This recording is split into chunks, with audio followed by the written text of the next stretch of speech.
네, 안녕하세요. 어썸 새벽입니다.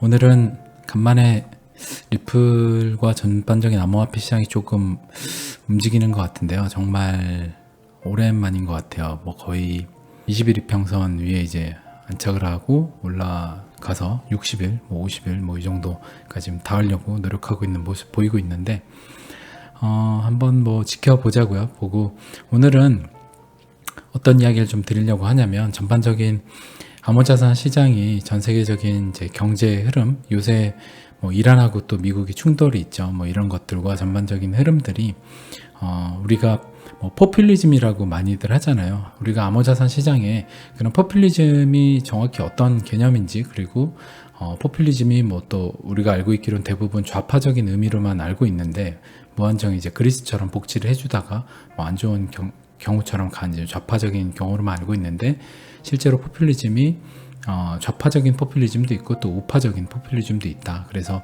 지금 트럼프 정권 같은 경우도 우파적인 포퓰리즘으로 볼 수 있는데, 그런 이제 보호무역주의나 전반적인 이런 것들도 다 포퓰리즘의 하나의 새로운 이제 변형 형태로 볼 수 있다.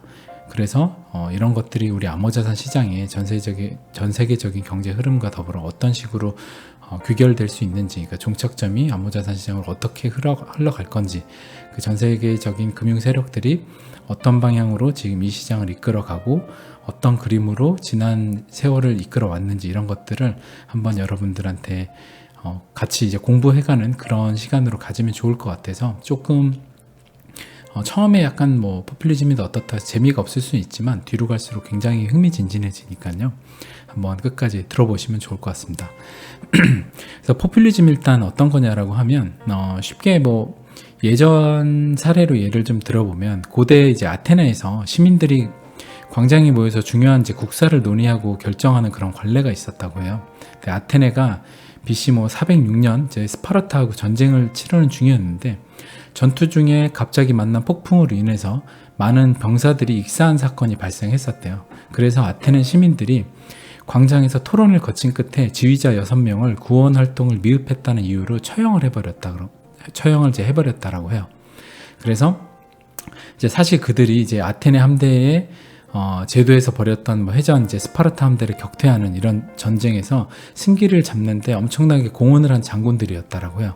그 이제 6명 죽은 이제 처형을 한 장군들이. 그래서 이렇게 어처구니 없는 이유로 유능한 지휘관을 상실한 아테네는 결국 스파르타 전쟁에서 지는 운명을 맛보아야 했다라고 해요.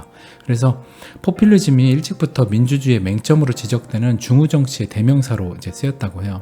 그래서 지금 포퓰리즘이 아까 이야기 드린 트럼프도 그렇고, 지금 어떻게 보면 문재인 정권 같은 경우도 좌파 포퓰리즘으로 불릴 수 있는 이런 요소도 있고, 또 프랑스 같은 경우는 또 우파 포퓰리즘이고, 좀 전반적인 쭉 그 포퓰리즘에 대해서 좀 이야기를 해보면, 2008년도 금융위기 이후에 신자유주의라고 하면, 여기 또 신자유주의가 어떤 건지 아주 짧게 쉽게 얘기하면, 작은 정부로 노동시장의 유연화, 그리고 자유무역협정 FTA 이런 것들이나 작은 정부, 자유시장 경제의 중시, 이런 걸 이제 신자유주의라고 하고, 케인스 경제학이라고 하는 것들은 큰 정부를 지향해요. 그래서 이제 위키백과에도 나오듯 문재인 대통령의 경제 정책도 케인주의적 정책으로 분류되곤 한다. 그리고 예전에 프랭클린 루즈벨트도 케인즈주의를 주장한 인물로 꼽혔다.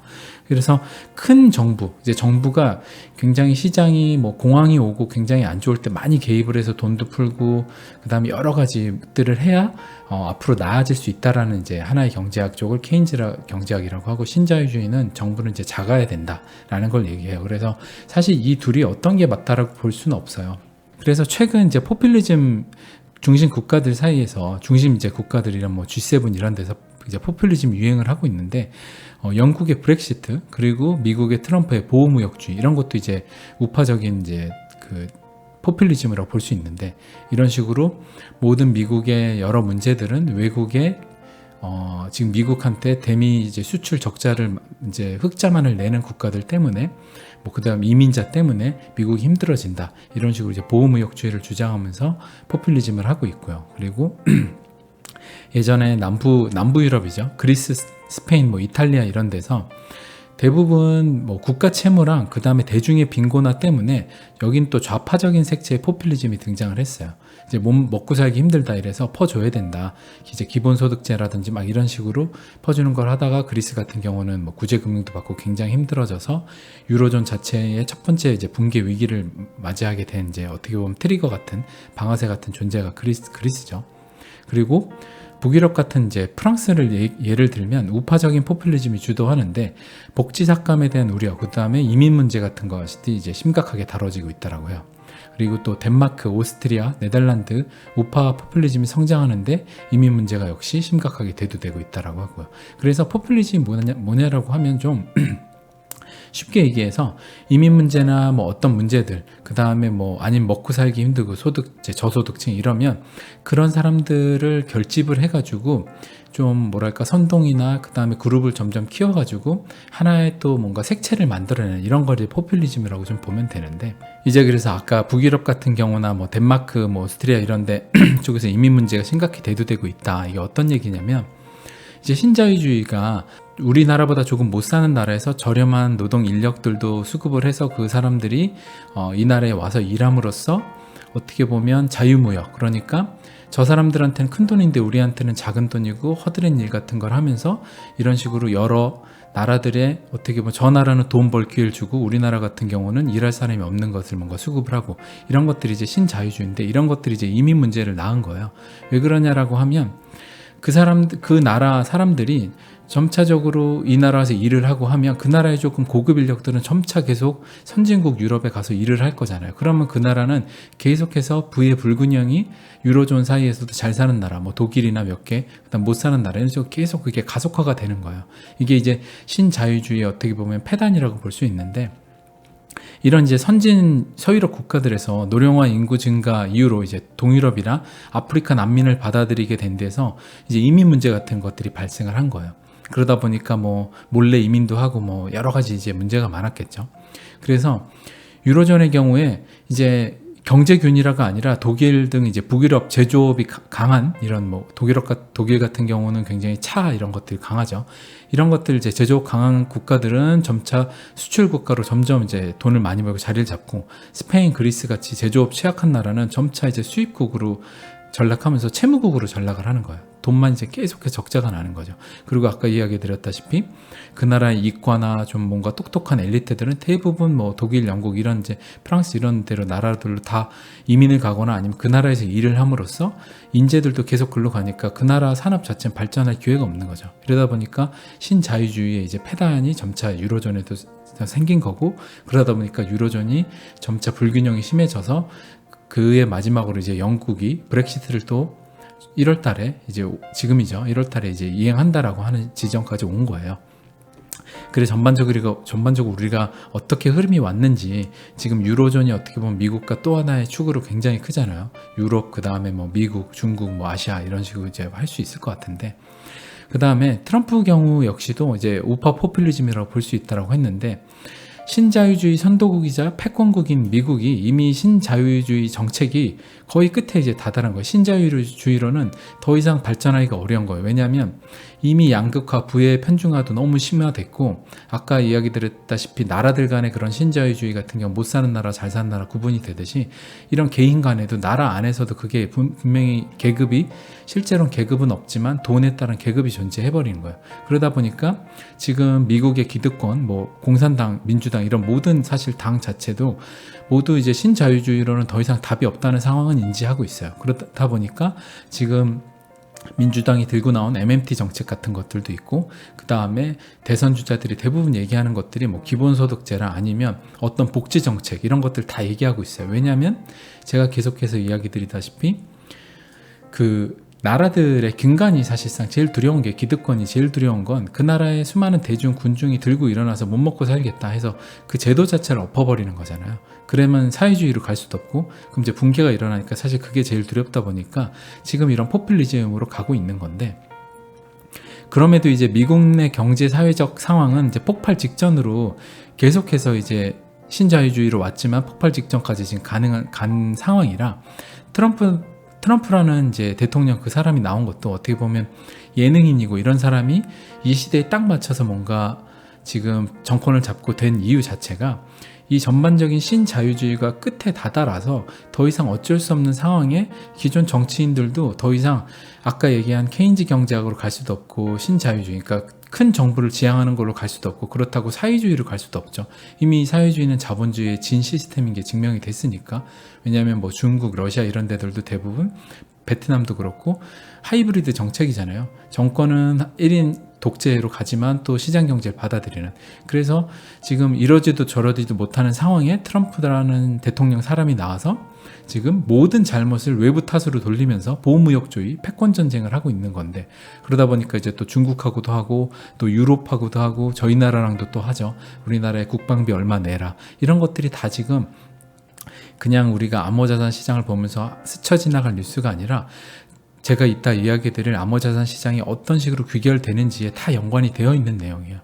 그래서 이런 보호무역중이랑 패권 전쟁을 하고 있는 건데, 신자유주의의 이제 부의 국가적 개인적 양극화가 엄청 심하잖아요. 지금 엄청 심하죠. 뭐 그냥 국가 웬만한 초기업이 전 세계 어떤 나라의 매출 GDP의 뭐 어느 몇 프로를 다다르는 수준까지 간 상황인데, 대부분 이제 미국의 최대 IT 기업들이 대부분 그렇죠. 그렇게 지금 국가적 개인적 양극화가 엄청 심해져 있는 상황인데, 성장의 부작용 및 한계 등 이제 부정을 통해서 포퓰리즘이 이제 시작이 된 거예요. 이제 성장의 부작용도 심하고, 왜냐하면 양극화가 너무 심하니까, 그 다음에 한계도 명확하다 이러니까 뭔가 이제 새로운 걸 해야 되지 않겠냐라는 거에서 뭐 MMT처럼 돈을 막 찍어내서 기본소득제를 해야 된다, 뭐 이런 식의 포퓰리즘이 뭔가 나오기 시작을 하는 건데, 그 반대 아까 케인즈주의라고 하죠. 큰 정부로 해서 뭔가 개입을 해야 된다라고 하기에도, 그렇게 하기에는, 그렇게 개입을 하면 실제 지금 신자유주의를 했던 자본주의 근간이 또 흔들리니까 그렇게 또 가기는 어려운 거예요. 정말 지금 이도저도 못하는 상황인데, 신자유주의와 케인즈 경제학이 만나서 새로운 형태의 포퓰리즘이 앞으로 세상으로 될 거라고 이제 생각을 하고 있어요. 그래서 이제 그것들에 대해서 암호화폐랑 엮어서 이제부터 또 얘기를 해드릴 텐데, 그래서 제가 기존에 이제 기득권 세력들이 제일 두려워하는 게 항상 이야기 드렸잖아요. 기존의 수많은 대중들이 이 체제를 뒤집고 모두가 평등하고 모두가 먹고 살 수 있게 해줘라. 그 다음에 기득권의 부를 다 뺏으려고 하는, 이제 기존에 우리가 자본주의, 전 세계적으로 자본주의가 지금 트렌드 잡았는데 이것을 부정하는 시대로 가는 것, 이것을 이제 기득권이 제일 두려워한다고 이야기 드렸는데, 그래서 암호자산 시장을 태동을 시켰고 어떤 식으로 대중들한테 이거를 스며들게 할 건지, 이것에 대해서 이제 이야기를 드렸었잖아요. 그래서 쉽게 좀 설명을 하면, 무인도에 기득권이 혼자 있어요. 기득권이 한 명이 혼자 있어요. 근데 무인도 다 가지고 있어. 그 다음에 뭐 망고도 떨어지고 뭐 고기 잡아먹어도 되는데 내가 혼자 해야 돼. 그러면 싫잖아요. 그러니까 그 섬 안에 수많은 사람도 존재하고 그 안에 돈이라는 계급으로 내가 사람들한테 뭔가 하루에 고기 한 마리씩 배분을 하면서 그 안에서 권력을 누리고 싶지, 그냥 무인도에서 나 혼자 있고 싶지 않다는 거예요. 그러니까 대중들이 다 없어지기도 원하지 않는 거예요. 기득권은. 그러니까 기득권이 제일 원하는 거는 대중들을 미워하고 대중들을 뭔가 핍박하고 뭔가 하려는 게 아니라, 기존의 자신들의 부는 유지는 하되 그 다음에 대중들도 어느 정도 먹고 살 수 있으면서 세상이 평화롭길 원해요. 왜냐하면 전쟁이 일어나고 뭔가 예전 세계 1차, 2차처럼 이념전쟁이나 뭔가 일어나면 기득권이 죽을 수도 있잖아요. 그건 싫다는 거야. 지금의 기득권 자체는 대중들도 어떻게 보면 잘 먹고 살 수 있길 원한다. 근데 신자유주의 안에서는 부의 양극화가 계속해서 일어날 수밖에 없기 때문에, 그러니까 대중들은 못 먹고 살겠다, 이러다 보니까 자꾸 들고 일어날 것 같으니 지금 기득권이 이제 불안한 거죠. 그래서 대중이 이제 중세시대처럼 봉기 일으켜서 나라 뒤집히는 일이 없길 원하는 거예요. 예전으로 치면. 그래서 일종의 이제 배급제 같이 대중에게 사료를 공급해주면서, 이게 좀 과격한 표현일 수 있는데, 사료를 공급해주고 대중들의 최소 생활은 보장을 해주고 인간의 행복이 부의 축적이 아닌 다른 곳에 있다 라는 식의 이제 계속해서 이념을 이제 언론을 통해서 주입을 하죠. 그게 제가 이야기 드렸던 대로 뭐 가령 젠더 간의 성대결, 남녀 간의 성대결로 부를 가진 기득권 간의 대결 구도가 아닌 남녀 성대결로 자꾸 간다거나, 아니면 소확행, 아니면 뭐 미국에서 나온 욜로, 이제 지금 이 순간이 행복해. 그리고 지금 뭐 하나만 먹어도 맛있게 먹으면 행복인 거야. 그러니까 돈을 벌어서 내가 나아지고 뭔가 더 꿈을 이루고 하는 것보다는 그냥 지금 이 순간 행복하고 하루 한 끼 맛있게 먹으면 되는 거야. 어디 뭐 여행을 가면 돼. 이런 식의 자꾸 이념들을 언론을 통해서 주입을 하고 있는 거예요. 지금 이제 요새 기득권들이 대중들을 이끌고 가는 양치는 방법이. 그래서 전 세계를 지배하는 이제 기득권 세력을 좀 정의를 해보면, 우리가 아는 소위 뭐 영국에서 출발한 뭐 로스차일드 이런 것만 이제 딱 금융 세력이라고 있다라고 전 보진 않아요. 지금 뭐 각 나라를 지배하는 엘리트, 뭐 트럼프, 뭐 연준, 그리고 뭐 한국도 뿐만 아니라 한국의 뭐 삼성도 재벌, 뭐 여러 개 다 기득권이죠. 일본도 있겠고 다 있을 거 아니에요. 여러 나라, 러시아도 있고.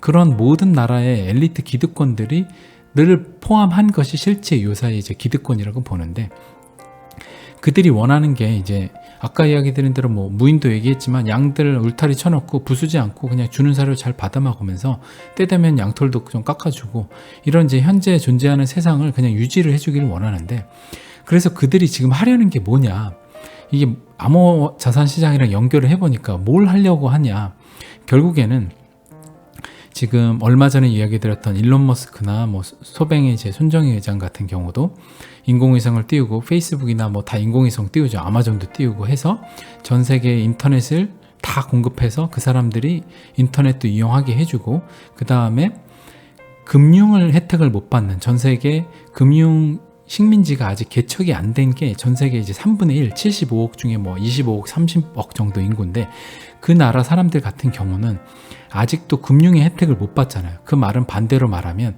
아직 개척할 땅이 기득권 세력 입장에선 3분의 1이 남았다는 소리거든요. 그러니까 그들이 3분의 1 시장을 개척을 하면 되는 거예요. 그러면 또다시 그들한테 좀 먹고 살게 해주고 금융 혜택도 주고 뭔가 그 양극화를 만들어낼 정도까지 그 나라에서 그 나라가 성장을 해 와가면 그동안 또 뽑아먹을 게 많잖아요. 그러니까 전 세계 3분의 1의 비금융 식민지가 아직 남아있다. 그리고 아직까지 블록체인 기술로 연동 안 돼서 뭐 XRP가 하려는 거나 전 세계 지금 죽어있는 돈들, 그러니까 죽어있는 돈이라고 하면 은행에 묻혀있는 돈 포함해서 개인 간의 뭐 은행에 이제 가령 이제 25억 인구 중에 이제 인터넷에 연결이 잘 안 돼서 돈은 가지고 있지만 실제 온라인 돈이 아닌 돈들, 그 다음에 무역을 하지 못하는 돈들, 죽어있는 돈들이 엄청나게 많다라고요. 이게 뭐 몇십 경이라고 하는데, 그 돈들이 만약에 돈다라고 하면 지금 그 기득권 세력이 양적 완화를 해서 돈을 계속 찍어내서, 사람으로 치면은 막혀있는 혈관에 계속 피를 넣어봐야 막혀있으니까 피가 안 돌잖아요. 그 양적 완화가 지금 약발이 안 먹히고 있는 상황인데, 결국에는 이게 뚫어주는 게 크립토 커런시인 거죠. 이제 암호 자산으로 아까 이야기 드린 대로 전 세계 3분의 1 죽어있는 그 아직 개척 안 한 금융식민지를 개척을 함으로써 또 암호자산 시장이 거기 들어가서 정말 인터넷도 안 되는 데서 블록체인으로 결제를 하고 이런 것들이 수반이 되겠죠. 그리고 또 전 세계 죽어있는 돈들을 또 돌리고, 이런 것들이 지금 막힌 혈관에 뚫어주는 일을 하는 거예요. 이제 암호자산 크립토 커런시가. 그래서 신자유주의가 한계에 나온 시점에 딱 이게 암호자산이 2008년 이후에 나온 게 결코 우연이 아니라는 거죠. 왜냐하면 2008년도 이후에 포퓰리즘이 나오기 시작했거든요. 왜냐하면 정말 기득권들 뭔가 돈을 엄청나게 찍어가지고 이제 기존에 그들끼리 다 해먹다가 또 그들이 사고 쳤는데 그건 또 세금으로 돈을 찍어서 그걸 메꿔야 돼. 이러다 보니까 한쪽에서는 부의 불균형을 일어나고 너도 나도 못 살겠다 일어나고, 이러다 보니까 포퓰리즘이 나오기 시작을 한 건데, 이제 기존 기득권이 자신들 권력을 유지하기 위한 필수적인 도구로 대중들의 이제 기존 삶 어느 정도 유지할 수 있게, 다른 말로 이제 반란이 안 일어나게 국가 전복시키는 형태 가지 않기 위해 준비한 돈의 다음 돈이라고 보시면 되는 거예요. 그래서 돈이 돌고 전 세계 나라 중에 새로운 또 큰 수요가 생기는 나라들이 나와줘야 기존 자산 시장의 이제 붕괴를 막을 수 있잖아요.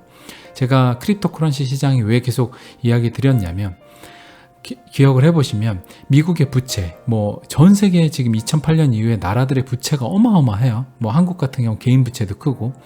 그런데 이 나라의 부채들, 개인들 이거 어떻게 갚을 거예요, 붕괴를? 지금 돈을 더 찍어놔서 그 부채를 갚는다? 정부 부채를 찍어서 정부가 갚는다? 말이 안 되죠. 미국 부채 포함해서. 그러면 결국에 새로운 자산 시장이 크게 나와서 새로운 자산 시장이 성장을 해야 그 자산 시장이 기존 부채를 탕감해주는 형태가 될 거 아니에요. 그러니까 쉽게 얘기하면 개인 자산 시장에서 똑같아요. 실물 자산이 붕괴가 안 되려면 뭔가 새로운 자산 시장에서 돈이 번 사람이 나와야 기존의 아파트 가격을 10억 하던 걸 아파트를 10억이든 11억이든 사주는 사람이 나와야 되잖아요. 그러면 돈 버는 시장이 나와야 되는데 지금 주식시장, 부동산 시장 이미 끝에 가 있는데 시장이 나올 수 있을까요? 결국에 그 시장은 나올 수 없다는 거죠. 그러니까 결국에 새로운 자산 시장이 나와야 되는데 그 시장이 이제 암호자산 시장이고, 암호자산 시장이 왜 그런 시장으로 만들어낼 수 있냐라고 하면 아까 이야기 드린 대로 25억 아직 남아있는 3분의 1이라는 금융식민지 개척할 것도 남아있고, 그리고 죽어있는 돈들, 그리고 리플이 XRP가 하려는 그런 것들, 그리고 지금 뭐 하다못해 신원증명부터 해서 뭐 명품 인증, 뭐 수많은 것들에 지금 뭐 저작권료 모든 것들이 블록체인이나 암호자산에 다 연동이 되면 뭐 하다못해 지금 자산의 토크나 주식을 사든 건물을 사든 지금 뭐 부동산을 리츠로 해갖고 공모를 하는데 부동산 하나를 뭐 펀드 형태로 사는데 사실 이거 펀드 형태로 중개수수료 떼어주면서 할 필요 없거든요. 블록체인으로 나오면 그냥 블록체인으로 사람들이 그 건물에 건물 코인 발행하고 그것들 그냥 토큰 해갖고 사면 돼요. 그 다음에 그 토큰이 가격이 별로 안 오르겠지만 조금 오르면 그거 그냥 거래해서 팔면 되죠. 그러면 지금 그 펀드, 그 리츠 펀드 관리해주는 그런 펀드 수수료 받아먹는 큰 투자 운용사가 필요 없는 거예요. 왜냐하면 이런 식으로 다 투명하게 관리가 되니까. 그러니까 이런 시대로 우리가 가고 있기 때문에 이런 자산 시장이 태동을 할 수 있다. 새로운 크립토 자산 시장이 태동이 가능하다라는 거고, 이 시장이 지금은 굉장히 점조차 안 될 텐데 기존 사상이 이만하고, 근데 이것들이 이만큼 계속 커질 거예요. 그럼 이제 5년 10년 뒤에는 엄청 커져서 이 부를 이 안에 넣고도 이 시장이 충분히 감당해 줄 수 있을 만큼 팽창을 하겠죠. 그러면 이 이후에는 또 다른 어떤 시장이 나올지는 사실 10년 뒤, 뭐 5년 뒤 얘기니까 예측이 어렵고 과도기를 거쳐 점점 이제 커질 텐데, 2020년 이제 향후 몇 년간은 전 세계 이제 포퓰리즘이 계속해서 만연할 거예요. 좌파 포퓰리즘이든 우파 포퓰리즘이든 만연할 텐데, 제가 이야기 드렸던 디지털 통화의 신냉전 시대가 2020년부터 이제 본격 시작이 될 거라고 보는데, 뭐 중국을 기반으로 한 뭐 러시아 여러 나라들이 자기네들 우방 나라들끼리의 디지털 통화의 또 플랫폼, 미국은 또 그 나라의 플랫폼, 이런 식으로 이제 디지털 신냉전으로 가기 시작을 하면 결국에 미국 중국으로 양축 간의 진영 대결이잖아요. 결국 이 과도기 지나면 5년 10년 뒤엔 또 안정화 단계로 진입을 하겠죠. 그래서 우리들은 지금 디지털 자산에 투자를 하고 있으니까 이것들을 지금 좀 지켜보면 앞으로 여러분들이 지금 가격이 형편없고, 어떻게 보면 뭐 XRP 투자하신 분은 형편없고 비트코인을 올해부터 투자하신 분은 이미 많이 오르셨을 거고 할 텐데, 대부분의 암호자산 시장 투자하신 분은 돈을 못 보셨을 거예요. 아마도. 왜냐하면 투자 마인드 자체가 제가 봤을 때는 단타를 쫓아서 많이 하셨을 텐데, 단타를 잘하는 사람은 5%, 1% 정도라고 보기 때문에 대다수는 95%는 돈을 못 벌었겠죠. 그렇기 때문에 지금 이 시장이 들어왔다라고 하면 이렇게 앞으로 이 점에서 태동을 하는 시장이니까 이 점에서 태동을 하잖아요. 이런 식으로. 그럼 여러분들이 이 시장이 들어왔다라고 하면 꾸준히 정말 그냥 매달 여기다가 현금 버는 돈 자체를 여기다 매달 그냥 투자를 해서 매달 무리하게 투자를 안 하면 단타 하실 필요도 없잖아요. 그냥 한 달에 50만 원씩, 아니면 누군 뭐 100만 원, 아니면 학생들은 뭐 5만 원, 아니면 10만 원, 좀 더 많게는 뭐 투자금이 나는 5천만 원 있다라고 하면 한 100만 원씩 사시는 거예요. 계속 꾸준히. 계속해서 그렇게 사신다고 하면 단타 칠 이유도 없고 그냥 꾸준히 사시면 평단대로 그냥 갈 거 아니에요. 그러면 지금 정말 360일 이평선이 여기 내려와 있잖아요. 이 진짜 이게 어떤 의미냐면, 이제 이거부터 좀 설명을 드리면 360일 동안 산 사람의 평균 가격이 360원이란 소리예요.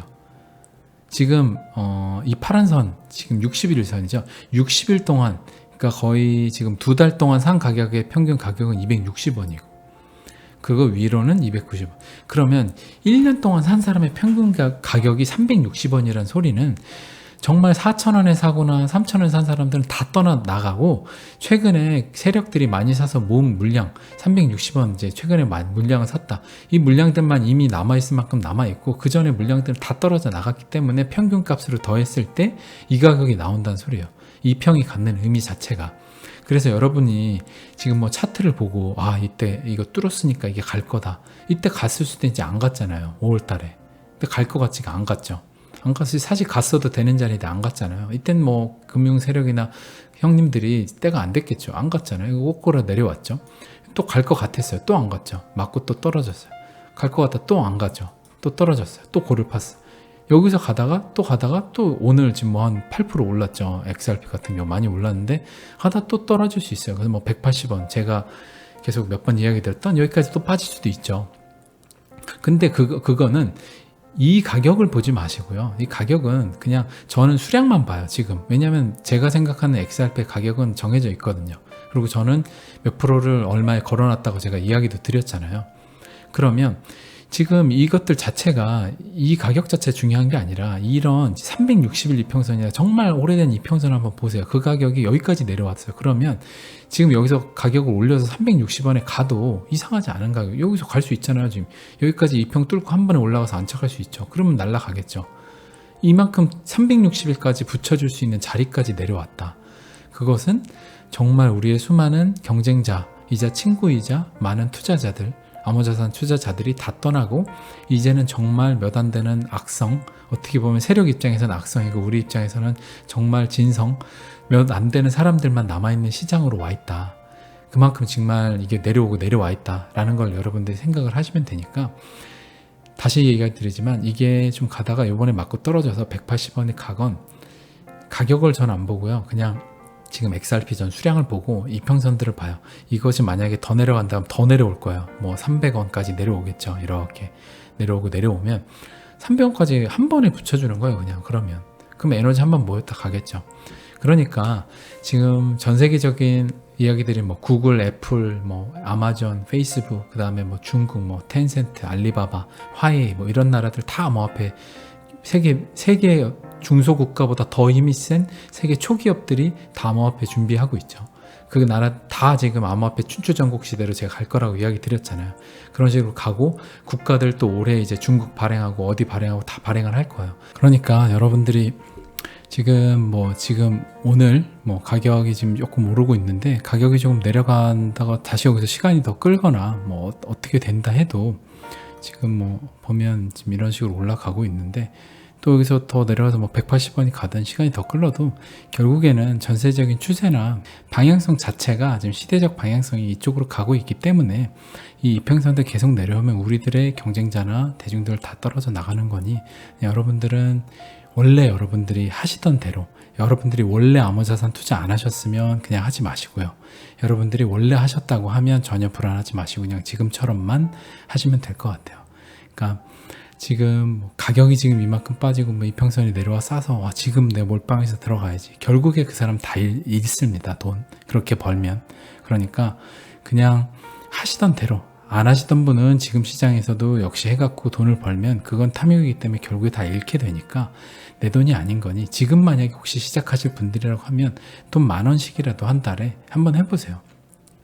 돈 10,000원 넣어서 해보면 한 10만원 투자했는데 그게 뭐 한 100만원 됐어요. 그럼 나중에는 돈 100만원, 1000만원 넣을 수 있잖아요.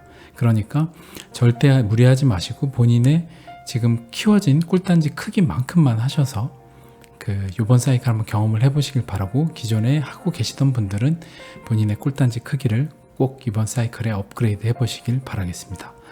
네, 오늘 방송이 여러 가지로 좀 문제가 많아서 제가 같은 얘기를 한 2번 정도, 3번 한 것 같아요. 그래서 좀 목이 많이 잠겼는데 좋은 하루 보내시고요. 이상 어슴새벽이었습니다. 감사합니다.